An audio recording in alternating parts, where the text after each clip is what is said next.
Liz Morelia Radilla Calvario, soy alumna de la Escuela Superior de Psicología del Grupo 204. Migración es el desplazamiento de personas que tienen como intención un cambio de residencia desde un lugar de origen a otro de destino.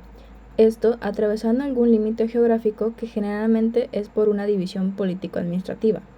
Este fenómeno implica un desplazamiento o movimiento espacial que tiene como objetivo buscar mejores oportunidades de vida de los individuos, ya sea porque en su lugar de origen o de establecimiento actual no existen tales oportunidades o porque no satisfacen todos sus criterios personales.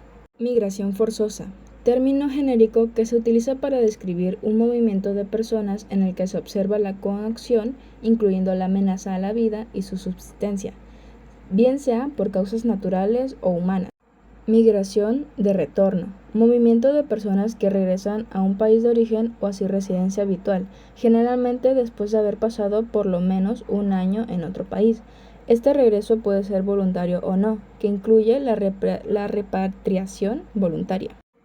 Los migrantes se pueden catalogar por trabajadores migrantes temporarios, los cuales son invitados a laborar en determinado país durante tiempo conciso, migrantes de alto calificados o profesionales que son de intrafirma, inmigrantes irregulares, indocumentados o ilegales, que estos en muchas ocasiones son víctimas de explotación laboral, debido a que el sueldo que reciben es muy bajo, tienen pésimas condiciones de trabajo, no hay medidas de seguridad dentro de su medio laboral o no cuentan con vacaciones.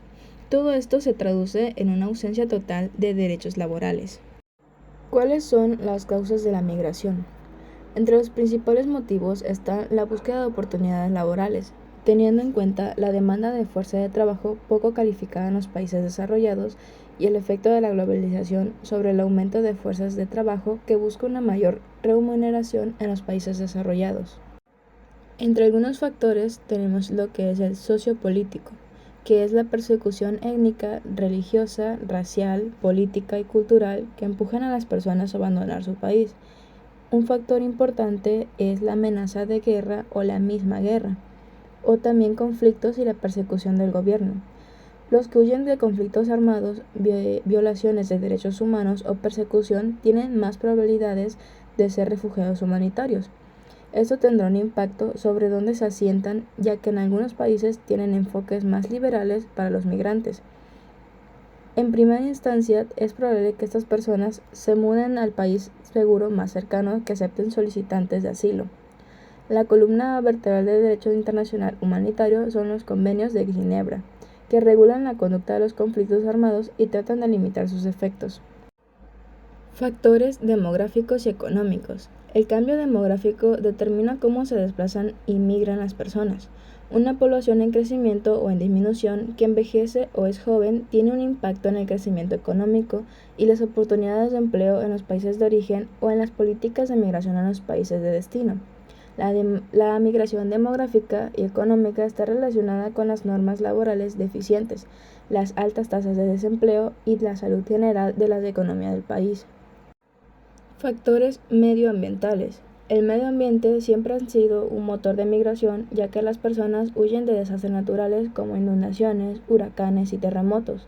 Con el cambio climático se espera que se ausenten los eventos climáticos extremos, lo que significa que más personas podrían acabar migrando por este motivo.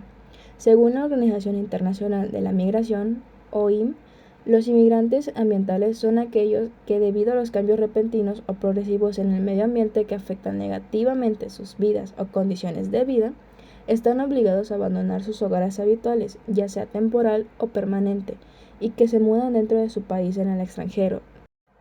¿Cómo aborda la UE estas causas? Tiene un acceso más fácil a vías legales para los trabajos de inmigrantes. La Unión Europea ha fomentado la migración legal para hacer frente a la escasez de mano de obra, colmar las lagunas de cualificación e impulsar el crecimiento económico. Entre ellas se incluye tarjeta azul de la UE, permiso único y el estatus de residente de larga duración en el UE. Tipos de migración. Existen distintos criterios para clasificar la migración, muchos de los cuales son utilizados por quienes estudian este tipo de desplazamientos humanos y algunos de ellos son el destino geográfico. es decir, hacia dónde se dirigen los migrantes. A partir de este criterio, la migración puede ser interna o externa. La duración del desplazamiento, es decir, cuánto tiempo pasan los migrantes de su destino. Este criterio define si las migraciones son estacionales o definitivas. El estatus legal de los migrantes, es decir, si su llegada se produce o no de acuerdo a las leyes del destino. En relación con este criterio, existen migraciones legales e ilegales. El grado de libertad de los migrantes. De acuerdo a este criterio, se puede hablar de migraciones voluntarias o forzadas. La edad de los inmigrantes. Este criterio determina si se trata de migraciones adultas, infantiles o de la tercera edad. Es importante no confundir la migración con el modo de vida de las poblaciones nómadas, aquellas que van de un lugar a otro sin establecerse de manera permanente, ni tampoco con el turismo, pues los viajeros se desplazan temporalmente y por placer. La migración mexicana en Estados Unidos. El desplazamiento de migrantes mexicanos hacia Estados Unidos es esencialmente un fenómeno laboral impulsado por la interacción de factores que operan en ambos lados de la frontera, donde los factores asociados con la demanda de trabajadores mexicanos en Estados Unidos son tan importantes como los de la oferta. A su vez, el funcionamiento de complejas redes sociales y familiares ha contribuido a proporcionar el segmento importante de la fuerza laboral mexicana. Respondan con cierta rapidez a informaciones y oportunidades que se originan en los Estados Unidos, conformado un mercado laboral de facto de trascendiente de las fronteras nacionales. De acuerdo con la CONAPO, las causas principales que motivan a la migración mexicana hacia Estados Unidos son la oferta de trabajo con factores vinculados con la oferta de expulsión de fuerza de trabajo, la fuerza empresarial y educativa con factores asociados con la demanda, atracción y la oferta social. También la turística con factores sociales que ligan a los migrantes con las familias, amigos, comunidades de origen y destino. Procesos psicológicos en la experiencia de migración. Se consideran algunos de los elementos que destaca la literatura psicológica en los procesos de migración para poder profundizar sobre el estudio de esta temática. El trabajo examina los constructos de culturación y el estrés aculturativo por ser elementos que están presentes en el proceso de adaptación del migrante. También el trabajo hace referencia a la resiliencia por ser una de las estrategias positivas que asumen los inmigrantes al lidiar con las diversas de estar en una nueva sociedad. Aunque estos son elementos significativos, existe una ausencia de estudios publicados los cuales trabajen de una manera conjunta estas temáticas. El duelo ambiguo. La ambigüedad es un tipo especial de pérdida donde puede derivarse tanto la falta de información sobre ella como de la percepción conflictiva de la familia sobre qué miembros son considerados como presentes o ausentes en el círculo íntimo. De todas las pérdidas que se experimentan en las relaciones personales, la pérdida ambigua es la más devastadora, porque permanece sin aclarar e indeterminada. Las pérdidas pueden ocasionar problemas familiares y personales, no porque exista un defecto del psique de aquellos que lo experimentan, sino por situaciones fuera de su control o impedimentos exteriores que lo obstaculizan. El proceso de rematar la pérdida y el duelo. Existen dos tipos básicos de pérdidas ambiguas. El primero, los miembros de la familia perciben determinada persona como ausente físicamente, pero presente psicológicamente, puesto que no es seguro si está viva o muerta. En segundo tipo de pérdida, se percibe a la persona como presente físicamente, pero ausente psicológicamente. Ilustran los casos extremos de esa condición a las personas con las enfermedades de Alzheimer, la drogadicción y los enfermos mentales crónicos. Los duelos de los inmigrantes. Este tipo de duelos suele desarrollar un síndrome, que es el síndrome de Ulises. Se caracteriza por la presencia de unos determinados estresores o duelos, que es la soledad forzada, indefensión, miedo, etc., de modo crónico y sin apoyo social, y también por la aparición de un conjunto de síntomas psíquicos y somáticos que se enmarcan en el área de la salud mental, en el límite de la psicopatología. Se trata de evitar que las personas que padecen este cuadro acaben empeorando y llegan a padecer un trastorno mental estándar, por lo que sería conveniente la intervención de otros profesionales, trabajadores y educadores sociales o enfermería, no tan solo los psicólogos o psiquiatras. ¿Cómo afecta la migración en la salud, estrés, ansiedad y depresión? El estrés se puede prolongar durante años y es intenso y relevante. El principal recurso del inmigrante es su salud física y mental, que puede drenarse en el proceso de adaptación migratoria. En un estudio se analiza la sintomatología y el nivel de autoestima de 65 migrantes de primera generación residentes en Guipúzcoa, que acuden a un programa de apoyo psicológico y se indaga si pueden existir diferencias en función de la situación legal y el tiempo de permanencia. Los resultados muestran que los inmigrantes presentan altos niveles de estrés migratorio, sintomatología clínica y bajos niveles de autoestima. Los migrantes en situaciones irregular cuentan con menor apoyo familiar, menores ingresos económicos y más estrés migratorio. Las personas que llevan 5 o más años de permanencia se sienten menos vulnerables, pero presentan mayores niveles de hostilidad. Como ejemplo, en la depresión podemos tener que la depresión causa varios tipos de adicciones a lo que son el alcohol, las drogas y de otros tipos de sustancias. También pueden desarrollar lo que es la agresividad entre las personas. El sentirse muy vulnerables desarrolla varios ataques que pueden ser para defensa propia. Con el estrés podemos indicar también que pueden presentar falta de sueño, pueden presentar jaquecas y múltiples enfermedades intestinales.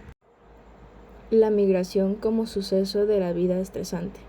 De acuerdo con la teoría cognitiva del estrés, los inmigrantes son más propensos a experimentar niveles altos de estrés cuando están envueltos en circunstancias o sucesos incontrolables, sabedores de que estos tendrán efectos negativos en el bienestar individual y familiar. Hay evidencia empírica que sugiere que el estrés aculturativo está asociado con las demandas del contexto social en Estados Unidos. Por ende, los inmigrantes hispanos, quienes son incapaces de manejar los conflictos interculturales, tienen más probabilidades de fracasar con los ajustes que deben realizar.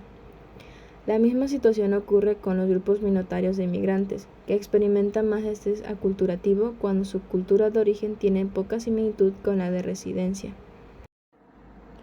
Problemas de salud mental que experimentan los migrantes. La incertidumbre y frustración generadas por el duro proceso de movilidad alteran la salud mental de las personas migrantes y sus familias, lo que afecta una o más áreas del mismo tiempo: física, social, relacional, mental y cognitiva. Los factores de riesgo de alteraciones mentales y neurológicas son diferentes según la fase del viaje en la que se encuentra el individuo. En el proceso de preparación del viaje destacan en el inmigrante el miedo, la ansiedad, el hambre, las pérdidas familiares y las condiciones económicas. En el proceso del viaje destacan la pena, la depresión, el trauma, la separación de la familia y el colapso de los soportes sociales. En el proceso de asilo destacan las amenazas de repatriación, las condiciones no hospitalarias, el desempleo y la escasez de alimentos. Durante el proceso de reinstalación destacan el aislamiento social, los problemas de aculturación, los prejuicios, las barreras del lenguaje y la marginación. Los migrantes, por tanto, se hallan en el lugar desconocido en el que no conocen la cultura y el lenguaje o la religión. La enfermedad neurológica más frecuente en inmigrante es la migraña. Esta afección es debida al elevado estrés que sufren estos individuos tras el impacto emocional que les provoca un cambio tan brusco en su vida. Tienen mayor riesgo los inmigrantes de segunda generación, los individuos que migran de zonas rurales a urbanas, las familias monoparentales, aquellos que cuyos ingresos familiares son bajos y con mal estado de salud. Estas situaciones ponen a prueba la capacidad adaptativa del ser humano y por lo tanto en muchas de estas personas se produce una gran frustración que puede llegar a manifestarse en enfermedades. ¿Qué son los recursos psicológicos y cuáles son? La migración impacta la vida familiar en la mayoría de los países del mundo. Esta investigación describe y compara los recursos psicológicos de los niños y niñas que tienen experiencia de migración dentro de su familia con los de quienes no lo tienen. Los recursos psicológicos son elementos que dan poder a la persona para hacer frente a las situaciones que viven, por lo que pueden variar, intercambiarse, darse o recibirse. según sea el contexto social y las circunstancias en las que se utilizan, siendo empleados simplemente ante situaciones percibidas como amenazadoras o estresantes. Enfermedades físicas en el migrante. Corren el riesgo de contraer enfermedades transmisibles y de sufrir lesiones accidentales, hipotermia, quemaduras, embarazos no deseados y complicaciones relacionadas en el parto, así como diversas enfermedades no transmisibles. Además, los refugiados y los migrantes corren el riesgo de padecer una mala salud mental. La mayoría de enfermedades infecciosas importadas que padecen los inmigrantes tienen importancia individual para las personas que padecen la afección, pero no tienen ningún impacto en términos de salud pública, ya que su transmisión es imposible o muy difícil a nuestro medio. También, la salud de los inmigrantes recién llegados es un reflejo del estado de salud de sus países de origen. Sin embargo, algunas patologías infecciosas que acaban padeciendo los inmigrantes se deben, en parte, a las condiciones de vida y actividades de riesgo que sufren en el país de acogida. Ello ocurre con enfermedades cosmopolitas como la tuberculosis o el SIDA. ¿Qué es una red de apoyo social y la importancia en la migración? Es un programa del Gobierno de la República a cargo de la Secretaría de Bienestar que apoya las iniciativas de los migrantes organizados para realizar proyectos que contribuyan al desarrollo de sus localidades de origen, mediante la aportación de los 3 órdenes de gobierno: federal, estatal y municipal. Pero, ¿cuál es la función de este tipo de redes migratorias? La ventaja analítica del concepto de red o cadena migratoria es que permite integrar las características individuales, el parentesco y el conjunto de relaciones sociales como factores explicativos de los procesos migratorios en los lugares de origen y destino. Estos traen beneficios en muchos aspectos de nuestras vidas, puesto que es un factor protector ante cualquier situación complicada en la que se pueda enfrentar cualquier tipo de inmigrante. Ya sea para los abusos en los trabajos, el apoyo socioeconómico, social y entre otros tipos de agresiones o injusticias. Las habilidades del psicólogo que utilizan en la atención del migrante y refugiado. De las habilidades podemos encontrar lo que es la escucha activa, que se considera la habilidad principal en la alianza terapéutica. La escucha activa es siempre estar atento a todas las cosas que dice y nunca pasar de largo ningún punto importante de lo que nos está platicando el paciente, en este caso el inmigrante. De esta manera podemos encajar muy bien y dar solución a los problemas que puede presentar. La empatía supone nuestra capacidad de entender al paciente en su contexto. La empatía es algo que tenemos como personas de manera natural. Tenemos que ponernos en el papel, más no hacer los problemas como de uno propio. De esta manera podemos empatizar con las personas, con el paciente y de igual manera indagar un poco más y que se sientan confianza con nosotros para poder solucionar. Y el siguiente punto es la aceptación incondicional. Esta requiere, a través del compromiso con el paciente, mostrar esfuerzos de comprenderlo y mantener una actitud valorativa y libre de juicio. La relación entre el psicólogo y el inmigrante refugiado. El papel que tiene siempre de un psicólogo, no solo con inmigrantes, sino con todas las personas o pacientes, es el apoyo en el área de la superación de los problemas, como es el estrés, los traumas, la depresión y todo tipo de enfermedades o padecimientos mentales que puedan desarrollar a través del tiempo del traslado de un lugar a otro y todos los desafíos asociados a las situaciones. Atención psicológica en adultos. De las áreas a evaluar, en primer lugar, es importante formarnos una visión general de las personas que estamos atendiendo. Este tipo de poblaciones experimentan unas circunstancias vitales, cuanto menos particulares, y estas inciden de forma directa en el estado psicológico que presenta esta población. Lo siguiente es una propuesta para una valoración integral que incluye tantos aspectos psicológicos como sociales a nivel global en áreas a valorar, que es la exploración inicial, cuestiones previas a la migración, apoyo social, psicopatología, funcionamiento previo, recursos de afrontamiento personales, funcionamiento diario y reacciones adversas o limitantes. En niños, al igual que en los adultos, debemos tener una visión amplia del niño, por lo que se debería atender los mismos aspectos presentados, especial énfasis en el ámbito familiar. Exploración inicial, historial de desarrollo, cuestiones previas a la migración, apoyo social y familiar, psicopatología, funcionamiento previo, recursos de afrontamientos personales, funcionalidad diaria, reacciones adversas o limitantes. Estrategias de intervención para migrantes y refugiados. Activación conductual y organizacional. Estas técnicas pueden ser de utilidad para personas atrapadas en un círculo vicioso de pensamientos negativos, estados de ánimos bajos, que les lleva en un estado de inefectividad y discapacidad general. Técnica de relajación. Este tiene el objetivo de reducir algunos estados indeseables de activación, en esencial los producidos por activación emocional. Existen numerosos procedimientos de relajación muy dispares según el objetivo principal a lograr, ya que no todas las técnicas consiguen los mismos efectos. Instituciones de ayuda para migrantes y refugiados. En la situación actual en la que se encuentran las realidades migratorias, se hace necesario retomar los trabajos que han puesto en evidencia cuáles son los factores de éxito en la promoción de la parentalidad positiva en familias que migran. Enfoque en la parentalidad positiva supone superar un modelo tradicional de ser madre o padre, abriendo el objetivo hacia una maternidad y paternidad consciente con el momento histórico en el que se encuentra la familia y abierta a las influencias del entorno en el que viven.